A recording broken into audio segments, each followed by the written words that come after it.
ಈಗ ಎಷ್ಟೊಂದು ಜನ ಫರ್ಟಿಲಿಟಿ ಯಾವಾಗ ವರ್ಕಪ್ ಮಾಡಬೇಕು, ಯಾವಾಗ ಬರಬೇಕು ನಮಗೆ ಟ್ರೀಟ್ಮೆಂಟ್ ತೊಗೊಳಕ್ಕೆ ಅಂತ ಗೊತ್ತೇ ಇರೋದಿಲ್ಲ.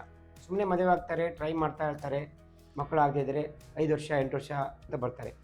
ಈಗ ಅದರಲ್ಲಿ ಪ್ರೈಮರಿ ಇನ್ಫರ್ಟಿಲಿಟಿ ಅಂದ್ರೇನು ಮಾತಾಡೋಣ.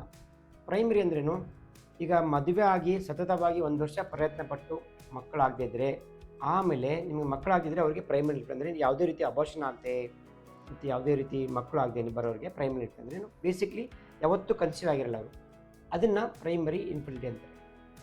ಇದನ್ನು ಹೇಗೆ ನೀವು ನೋಡ್ಕೋಬೇಕಂದ್ರೆ, ಯಾವಾಗಾದರೂ ಮುಟ್ಟು ನಿಂತೋಗಿ ಅದ್ಮೇಲೆ 1 ವಾರ ಆಯಿತಾ ಯೂರಿನ್ ಟೆಸ್ಟ್ ಮಾಡಿ, ಅಥವಾ 2 ವಾರ ಆಯಿತಾ ಯೂರಿನ್ ಟೆಸ್ಟ್ ಮಾಡಿ ಕನ್ಫರ್ಮ್ ಮಾಡ್ಕೊಳ್ಳಿ ಯೂರಿನ್ ಪ್ರೆಗ್ನೆನ್ಸಿ ಟೆಸ್ಟು. ಆಮೇಲೆ ಸ್ಕ್ಯಾನಿಂಗ್ ಮಾಡ್ಕೊಂಡು ಕನ್ಫರ್ಮ್ ಮಾಡ್ಕೊಂಡಾಗ ಅದು ಪ್ರೆಗ್ನೆನ್ಸಿ ಅಂತ ಕನ್ಫರ್ಮ್ ಆಗುತ್ತೆ.